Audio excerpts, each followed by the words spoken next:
আজকে আমি তৈরি করব ট্যাংরা মাছের চচ্চড়ি। নিয়ে নিচ্ছি টমেটো, পেঁয়াজ, ধনেপাতা, কাঁচা লঙ্কা দিয়ে একটা পেস্ট তৈরি করে নেব।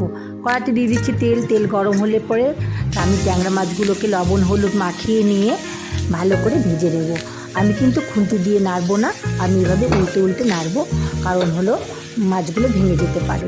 এরপরে কড়াতে দিয়ে দিচ্ছি তেলের মধ্যে দিয়েছি লম্বা লম্বা করে কেটে রাখা বেগুন আর সামান্য লবণ হলুদ দিয়ে আমি বেগুনগুলোকে ভালো করে ভেজে নিই।